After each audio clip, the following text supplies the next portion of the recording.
Bonjour à tous. Alors, je vais commencer par les présentations. Je m'appelle Anne-Sophie Giraud. Je suis coach agile chez Purplewise. J'ai travaillé pendant 10 ans dans le secteur des jeux vidéo. Ceci est une dédicace pour Blizzard, que je sais dans la salle. Bonjour Blizzard, / Join. Aujourd'hui, je travaille chez Arval. Je remercie d'ailleurs mon sponsor, Jérôme Bulot, qui m'a fait l'amabilité, la gentillesse d'être là aujourd'hui pour partager donc l'expérience aussi d'Arval, qui se lance comme vous dans l'agilité à beaucoup. Voilà. Aujourd'hui, le plus intéressant, ce n'est pas moi, ce sont les deux personnes qui nous font l'amitié d'être là, donc Kevin et Philippe. Je vais vous demander en quelques mots, quelques faits, de décrire votre contexte et puis de vous présenter, si vous le voulez bien. On passe la parole peut-être à Kevin. Allez. À moi, voilà. En quelques mots, Société Générale, pur produit, 17 ans. Aujourd'hui responsable d'une équipe, comme a dit Estelle en introduction, de production de métriques de risque dans un environnement de salle des marchés. Juste quelques chiffres pour que vous donniez un peu le contexte. C'est une équipe de 700-800 personnes dans le monde qui produisent plus d'1 milliard de données par jour, qui la créent et qui la certifient, à destination évidemment des front officers, mais aussi surtout des équipes de risque et de la finance. Merci. Donc Philippe Morer, je suis le... Ça marche bon. Je suis le DSI, donc de la partie banque de grande clientèle et de solutions investisseurs. Donc c'est la banque d'investissement au sens large, toute la partie marché de capitaux, financement structuré, mais aussi gestion de titres, banque privée à l'international. Donc pareil, 2 TP tout à l'heure, pour vous donner une idée de la taille de la DSI, y compris nos centres offshore, sur lesquels je reviendrai, parce que c'était important dans la transformation, et les prestataires qui nous accompagnent. On a à peu près 7000 personnes dans le monde entier. Donc la transformation dont on parle, et avec des métiers, pour ceux qui sont, j'ai vu parmi vous dans la banque, effectivement très très diversifiés, parce qu'entre des marchés de capitaux et des activités de trading assez intensifs, qui génèrent plein de métriques, et d'autres activités de banque privée européenne ou de gestion de titres, et de paiement aussi, que je n'ai pas mentionné, c'est quand même très très différent. Ok, merci beaucoup. On a la chance aujourd'hui, c'est vrai, d'avoir le business et l'IT ensemble. En général, on dit que c'est une légende, et bien la preuve que non. Donc, et on est vraiment ensemble. On les remercie. Et en plus, ils s'entendent bien et ils prennent des cafés ensemble. Donc, vous voyez, l'agilité, c'est aussi people first. On a eu une présentation là ce matin qui a été faite donc par mes collègues. Je voudrais savoir, vous, qu'est-ce que ça vous a évoqué? Qu'est-ce que vous avez pensé de cette première séquence qui s'est tenue? Je pense que ça traduit bien ce qu'on a fait chez nous, puisque là, ce qu'on va vous présenter, même si c'est IT et business, ça reste une transformation qui est encore, on va dire, poussée au démarrage, pas mal par IT, qu'on veut une transformation, donc on avait le débat un peu avant de venir, est-ce que c'est une agilité à échec, de l'agilité d'entreprise, ou est-ce qu'on va, je ne sais pas trop, et je ne suis pas un expert de framework, mais vraiment, c'est ce vers quoi on va, c'est d'essayer d'avoir un métier et une IT qui travaillent le plus en proximité possible, tout en ayant, et ça c'est super important pour nous, des forces, on va dire, de rappel transversales pour éviter de l'efficacité locale et qui n'est pas forcément, on va dire, de l'efficacité globale aussi. Donc, c'est pour ça qu'on a mis en place les modèles type Spotify, sur lesquels je reviendrai, mais pour nous, avoir des feature teams alignés, IT et métier, le plus près possible du besoin du métier et si possible du client, même si c'est vrai qu'aujourd'hui, nous, on passe beaucoup par nos métiers avant d'aller directement au client, et à la fois des équipes, la co-construction transversale, à la fois technologique via du partage de framework, mais aussi via du partage de bonnes pratiques, c'est hyper important. Et vous, Kevin? Ouais, tout à fait. Enfin, j'ai pas mal reconnu les différentes étapes qu'on a franchies depuis 2011 sur le sujet. C'était très intéressant. Se rendre compte qu'on n'est pas seul dans cette journée. Pardon, j'ai essayé d'éviter le franglais. Des points très intéressants pour moi, sur lesquels on travaille depuis longtemps et je suis content de voir que c'est partagé également. Le côté doctrine qui est parfois répandu, qui fait peur. Moi j'aime beaucoup la boîte à outils. Il n'y a pas une doctrine qui marche, il y a X boîtes à outils qui intelligemment combinées nous font avancer. Et je crois que le dernier slide le représente parfaitement. On pourrait finalement utiliser ce slide dans plein d'autres doctrines. En fait, plein d'autres doctrines pourraient revendiquer ce slide-là. Et donc c'est bien la preuve que la somme des boîtes à outils bien ordonnancées, bien utilisées, nous permet d'avancer. Et puis sur le premier sondage, je crois, au début, sur qu'est-ce que vous attendez, qu'est-ce que vous avez retenu de l'agile, moi aussi, j'étais content de voir que, alors là, on n'a pas être d'accord tous les deux, mais ça arrive, on peut ne pas être d'accord surtout. En fait, ça apporte pas des réductions de coûts, l'agilité, c'est pas vrai. Ça apporte, à mon sens, au mieux des cost avoidance, ça oui, mais des réductions de coûts, j'y crois pas. Et donc j'étais content de voir qu'en fait c'était 0%, si je dis pas de bêtises dans le sondage. On y reviendra peut-être un peu plus tard, c'est intéressant. Je vous remercie. Bon, c'est vrai que l'agilité, c'est pas que une boîte à outils, un truc très dogmatique.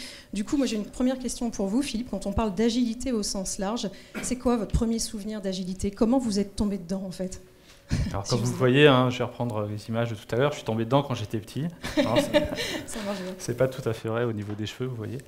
Donc chez nous, ça a vraiment commencé, encore une fois, vous l'avez bien montré avant, ça venait d'équipes du terrain qui, à un moment donné, commençaient à travailler là-dessus, et puis sont venus me voir, en fait.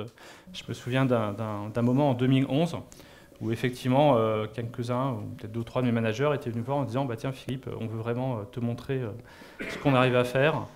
Je ne sais pas si on appelait ça agile à l'époque ou pas, mais donc avec les sprints, avec des petites itérations rapides de livraison de code. Et donc, suite à ce que ces managers m'ont montré, on s'est dit ça c'est vraiment très bien, il y a les pratiques qui existent, donc il faut vraiment qu'on diffuse ça beaucoup plus à l'échelle de l'IT de l'entreprise, enfin de notre partie de l'entreprise. Donc on est parti sur... et puis après, c'était général, en tout cas chez nous, quand on lance un programme, on structure un programme, on donne des objectifs à 3 ans, on y va, on fait un peu du future state, mais voilà, on y va. Donc on est parti comme ça et on a dit, il faut que la plupart de nos équipes IT utilisent ces méthodes-là. Donc c'était là où on parlait de Kanban, Scrum, Scrumban, etc. Donc ça, et je suis très schématique dans ce que je décris, évidemment, mais donc on va dire que 3 ans après, donc après en 2014, on s'est dit ouais c'est top ce qu'on fait.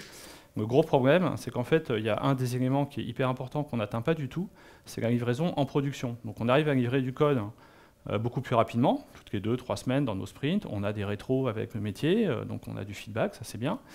Mais en fait, après, on a tout un goulot d'étranglement qui sont des tests d'intégration, des tests de recettes, des tests techniques qui font que j'ai plus d'itérations, mais mon code il attend, il ne va pas en prod, j'ai pas de feedback client, j'ai pas de valeur, donc le code qui reste dans des phases de test, c'est 0 valeur en fait pour l'entreprise.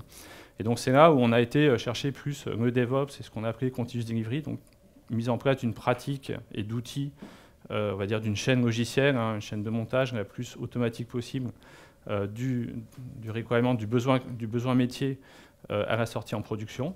Donc c'est là où on a mis du TDD, du BDD, du déploiement automatique. Et donc ça nous a permis de créer toutes les pratiques, les bonnes pratiques de code, on en parlait tout à l'heure, effectivement, autour des katas, de travailler sur le code pour livrer du code à valeur ajoutée de qualité.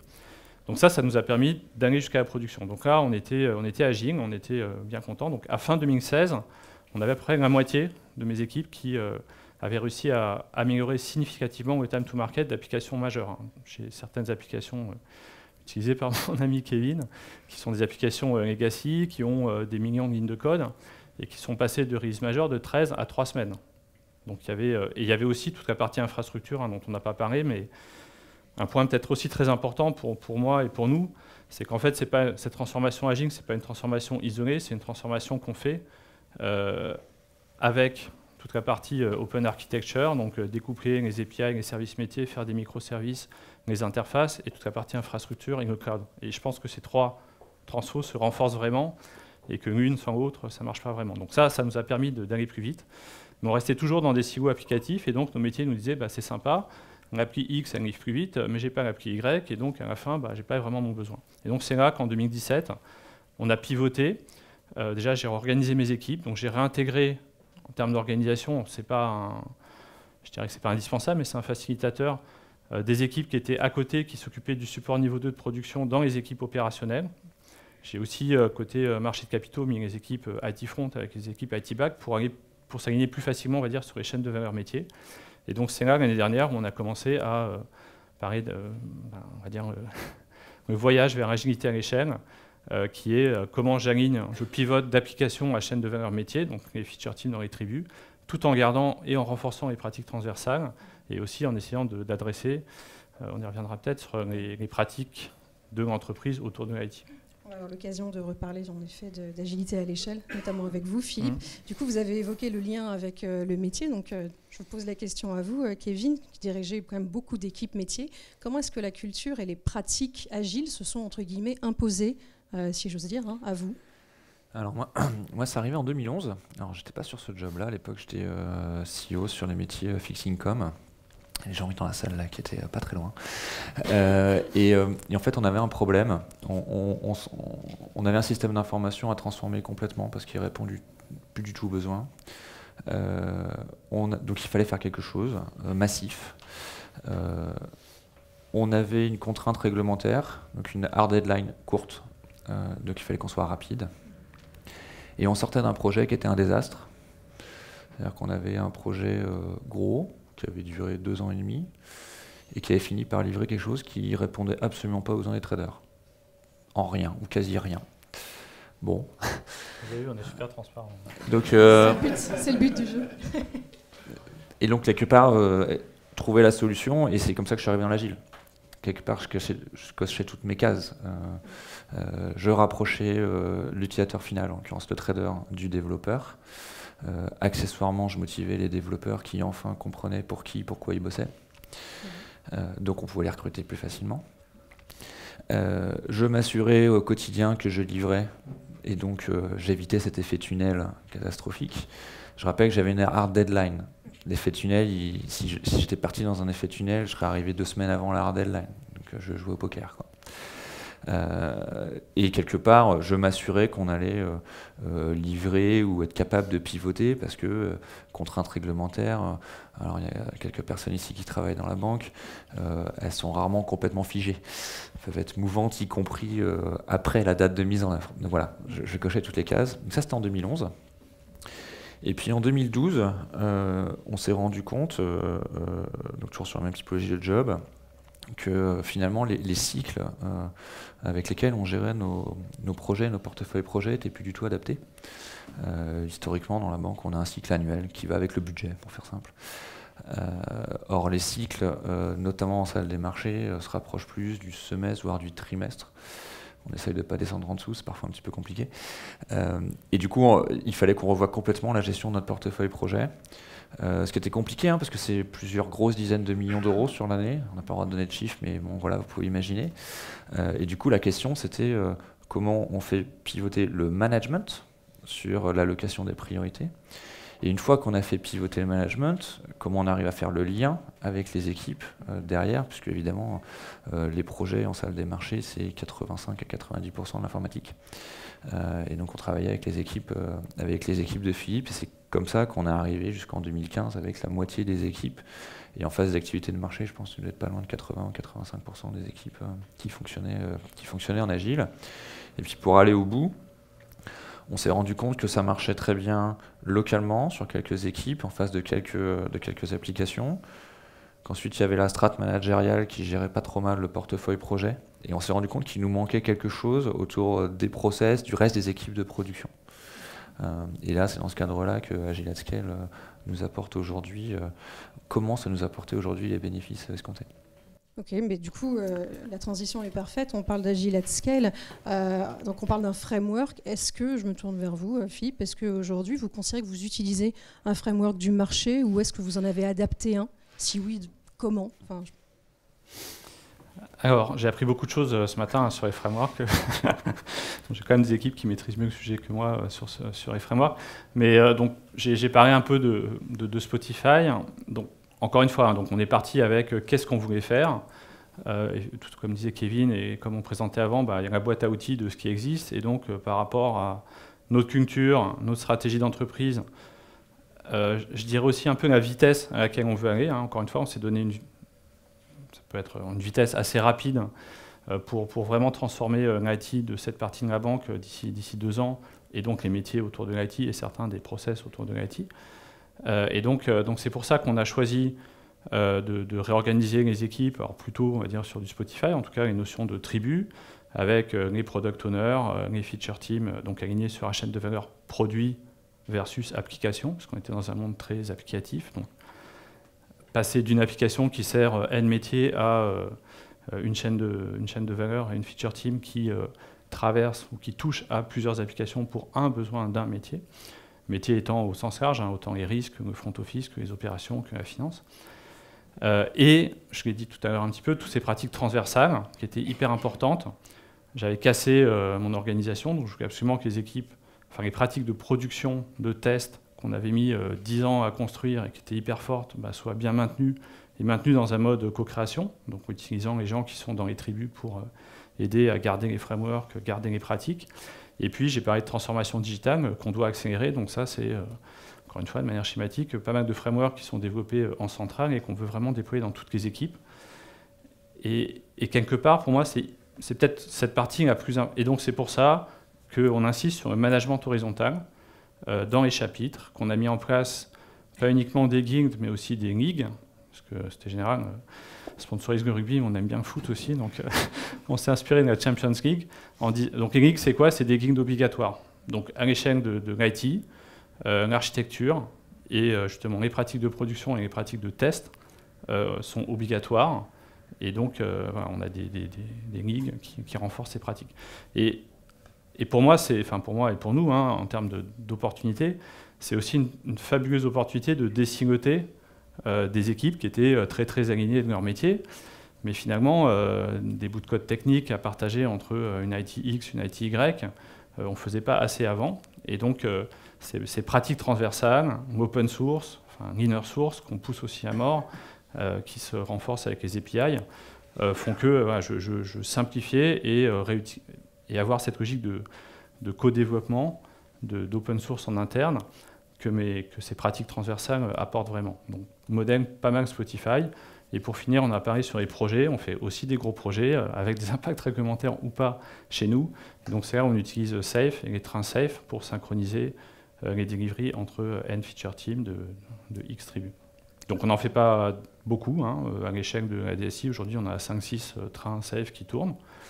On est en phase aussi d'accélération, donc on en aura un peu plus, mais on essaye aussi d'utiliser Safe vraiment pour nos projets majeurs et pour nos projets un petit peu plus petits qui touchent quand même plusieurs équipes. On a essayé de prendre les bons éléments de Safe pour créer une méthodologie plus légère, assez adaptée. Et justement, donc méthodologie plus légère, vous avez peut-être un exemple, une petite adaptation concrète pour les gens qui sont là aujourd'hui, parce que c'est souvent la question... Est-ce que ça marche le truc? Donc, on a fait du Safe Light, encore une fois, pour des petits projets. Qu'est-ce que c'est le Safe Light? Je n'ai pas le détail, hein, mais c'est des petits éléments, en fait, des éléments qu'on a piochés dans Safe pour faire notre propre, quelque part, boîte à outils adaptée à des projets transversaux, mais plus petits. Un autre point aussi qui est hyper important, alors, pareil, hein, je ne sais pas si c'est vraiment dans un framework ou pas, mais aujourd'hui, j'ai plus d'un tiers de mes équipes qui sont... j'ai la moitié de mes équipes qui sont internationales et un tiers qui sont dans un centre d'offshore en Inde. Ça marche, c'est hyper important. Maintenant, ça peut nécessiter des adaptations. Donc on s'est dit, nous on a insisté pour dire les personnes IT de la feature team, donc multi, compétentes, etc., du business analyst au support, sont co-localisées. Donc sur une chaîne de valeur donnée, j'ai une feature team, encore une fois, c'est in progress, hein, c'est pas fini, hein, mais le modèle, c'est j'ai une feature team soit à Paris, soit en Inde, soit aux US ou à Londres aussi, avec qui on travaille. Donc cette équipe-là, et j'ai pas N personnes qui sont dans une feature team, 2 à Paris, 3 en Inde et 1 au UK. En revanche, le product owner, c'est effectivement plus facile s'il est avec la feature team, mais ça marche aussi. On a beaucoup d'exemples où le product owner est en France ou au UK et la feature team en Inde. Donc voilà, et ça change, ça nécessite une transformation assez profonde hein, en termes de sourcing. Pour être hyper schématique, hein, il y a quelques années, quand on avait lancé des protos, sur certaines équipes, j'avais des business analysts à Paris et des devs en Inde. Évidemment, ça ne marche pas. Donc on a reskillé les bonnes personnes, on les a embauchés où il fallait. Donc maintenant, j'ai des feature teams sur certaines parties, soit à gauche, soit à droite. Donc je ne sais pas si c'est une adaptation du modèle, mais ça, c'est important parce que je pense que vous êtes tous, beaucoup d'entre vous, dans des grandes entreprises avec des contextes internationaux. Donc ça, et très franchement, pour moi, aujourd'hui, l'Inde, c'est une capacité à sourcer des bons profils largement aussi importante que réduire les coûts. Ok. Du coup, on va sortir aussi du cadre défi. J'ai une question, parce que je suis pour la paix des ménages. Vous, Philippe, vous dites ça marche, l'agilité à l'échelle. Et vous, Kevin, est-ce que vous dites la même chose? Est-ce que franchement, l'agilité à l'échelle, ça marche? Ouais, franchement, ça marche. Ouais. Franchement, ça marche. Faut s'en donner les moyens, mais ça marche. Alors, c'est plus facile ou moins facile selon les sujets. On l'a dit au début, je crois, on a commencé par ça. Les petits projets locaux, mono-utilisateurs, mono-product owner, mono-application, quelque part, c'est facile, en fait. Quelque part, en fait, on se rend compte qu'on apporte un nom sur un mode de fonctionnement qui parfois existait déjà en plus. Donc, bon, en tout cas, dans l'environnement salle des marchés, qui est par nature très mouvant. Ensuite, on est passé aux équipes baseline ou prod. Là, pareil, un peu plus compliqué, mais finalement, ça marche bien. Parce que les équipes comprennent que finalement, ça apporte de la valeur de gérer les petits projets et la prod en même temps avec les mêmes personnes. On responsabilise encore un peu plus les collaborateurs. Et ça marche plutôt très bien. Bon, puis après, il y a l'autre étape. On se dit, malheureusement, notamment parce que dans notre environnement, on a de plus en plus de sujets transversaux. Il faut qu'on arrive à faire parler les différentes équipes entre elles. Il faut qu'on doit lancer des programmes transverses qui impactent X équipes. Bon, et là, c'est objectivement plus compliqué. Philippe parlait de CF et de l'adaptation des trains. On en lance, on en a 5-6. Moi, j'en ai un très important avec mes équipes. Et ça marche. Ça marche, mais ça tombe pas du ciel. Ça marche parce que on a les bonnes personnes compétentes. Je reboucle sur le stade de tout à l'heure. Ça marche parce qu'on a le top management motivé. Ça marche parce qu'on s'autorise à sortir du cadre. Donc oui, on apporte un cadre méthodologique, des frameworks existants, mais on a autorisé dès le départ les gens à dire vous prenez ce qui marche, si ça ne marche pas, on arrête. Et puis on passe à autre chose. Voilà. Et aujourd'hui, il y a clairement le plus gros projet qui est en face de nous, c'est 200-250 personnes full-time qui bossent là-dessus, donc c'est énorme, qui fonctionne avec des trains, et ça marche très bien côté IT et côté métier. Alors, côté métier, moi j'ai des retours extrêmement positifs. Alors c'est Philippe qui parlait de ça l'autre jour en préparant, mais c'est vrai. J'ai un senior manager chez moi qui dit, mais c'est juste, en sortant d'un PI planning, qui dit, c'est juste génial, j'ai plus besoin de faire ces stircos mensuels qui servent juste à rien, où je comprends rien de ce qu'on me dit et j'ai l'impression de rien pouvoir décider. Bon. Donc voilà, ça c'est le genre de feedback qu'on commence à avoir dans nos équipes. C'était pas gagné parce que, évidemment, c'est du change management. Voilà. Encore une fois, la transformation agile entre guillemets dans les équipes IT, elle est dans l'ADN depuis 2011-2012. Donc voilà, on est en 2018. Ils ont compris, il faut avancer. Côté métier, c'est beaucoup plus récent. C'est 2011-2012, mais sur quelques product owners bien choisis, quelques dizaines. Et là, on est en train de dire non, on embarque des centaines d'équipes. Donc voilà, on est juste sur une courbe de changement classique. Et puis, voilà, il faut montrer que ça fonctionne. Voilà. Mais donc globalement, oui, ça marche. J'aurais pas réussi à créer un antagonisme malgré mes efforts, j'en suis ravie. Mais du coup, on parle de très très gros périmètres, l'un et l'autre. Je rappelle, vous avez quand même énormément de monde sous votre responsabilité. Du coup, je me retourne vers vous, Philippe, sur un périmètre comme le vôtre. Quels sont les facteurs clés pour que ça fonctionne, les facteurs clés de succès, pour que tout ça soit une réussite, comme vous l'évoquez? Écoutez, on a parlé de pas mal de choses. Pour moi, le vrai cœur de l'agilité, et vous l'avez dit, c'est un vrai changement de culture. IT et métier. Donc peut-être plus facile pour IT. Après, encore une fois, j'ai des équipes IT qui sont un peu plus legacy que d'autres, donc c'est pas forcément facile partout. Mais à un moment donné, c'est une prise de risque collective pour changer la façon dont on travaille.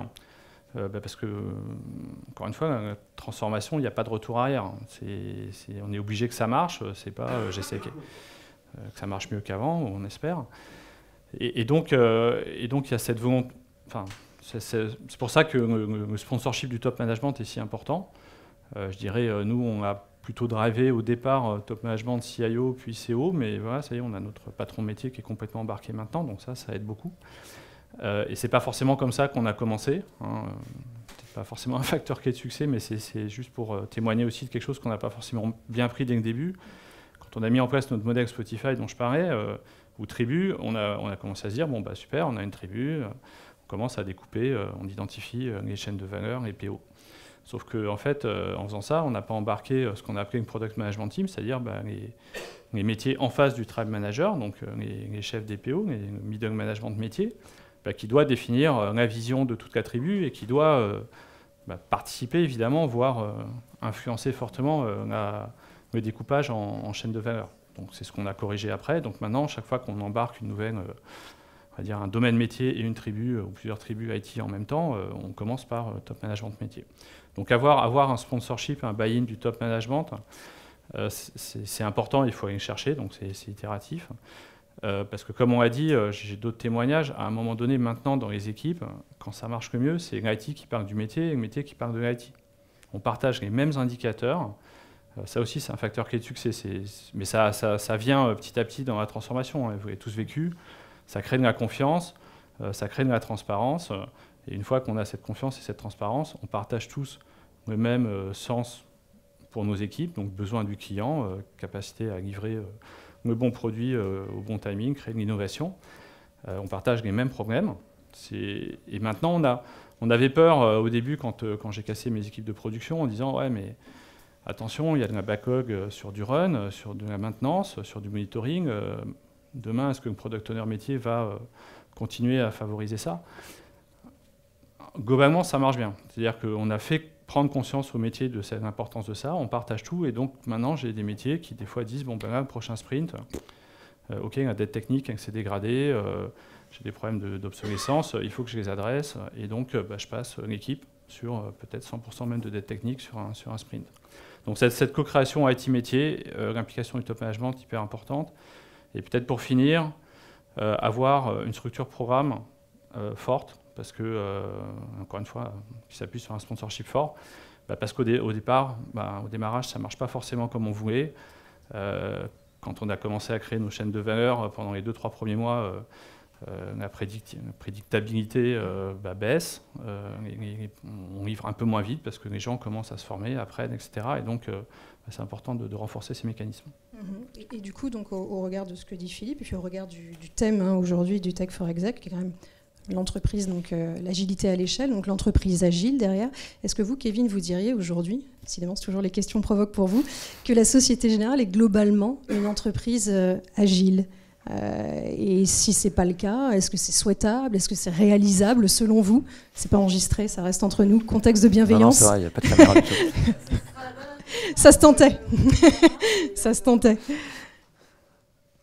Non, la Société Générale n'est pas complètement agile aujourd'hui, maintenant elle se soigne. Elle se soigne vraiment. Bonjour Kevin. Bonjour. Non, ce que je dirais, c'est, en préparant, est-ce que c'est souhaitable? Oui. En fait, c'est même plus que ce que souhaitable. Moi, je suis convaincu que c'est nécessaire. On ne s'en sortira pas autrement. On est dans un environnement extrêmement mouvant, où on nous demande de nous adapter très très vite, avec des promesses clients, des demandes clients qui ne cessent d'augmenter, des contraintes réglementaires qui ne cessent de s'accroître, des contraintes de rentabilité qui écrasent nos coûts. On ne peut pas rester comme on est, c'est pas possible. Et du coup, la question est-ce réalisable? En fait, elle se pose pas. On n'a pas le choix. Il va falloir le faire. La bonne nouvelle, c'est que ça marche. La bonne nouvelle, c'est qu'on a des parties de la Société Générale où on est capable de montrer que ça marche. Et quand je dis qu'elle se soigne, c'est que, alors peut-être Philippe, tu pourras témoigner aussi, mais on voit de la pollinisation s'effectuer dans différents endroits de la Société Générale.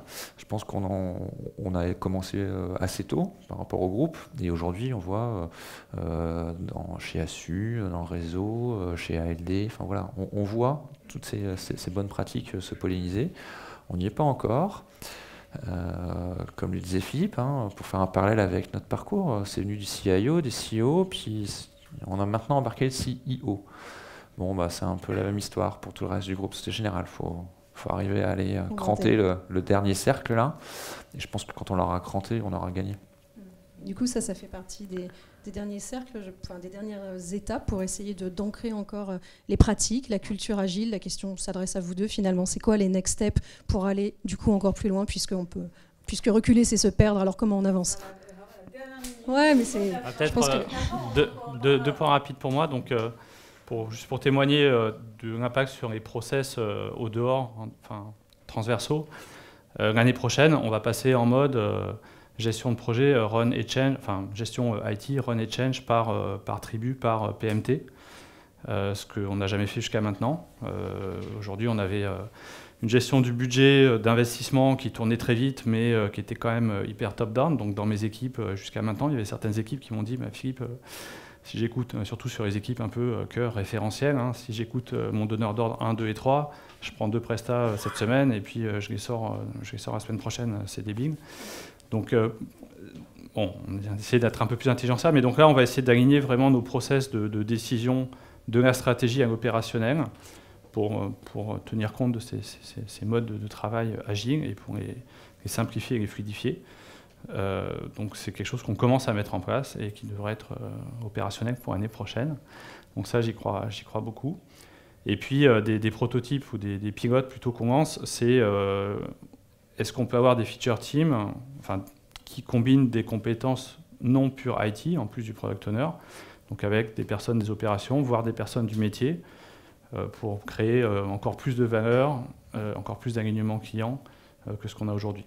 Donc ça, c'est des protos qu'on a lancés. Merci beaucoup. Merci.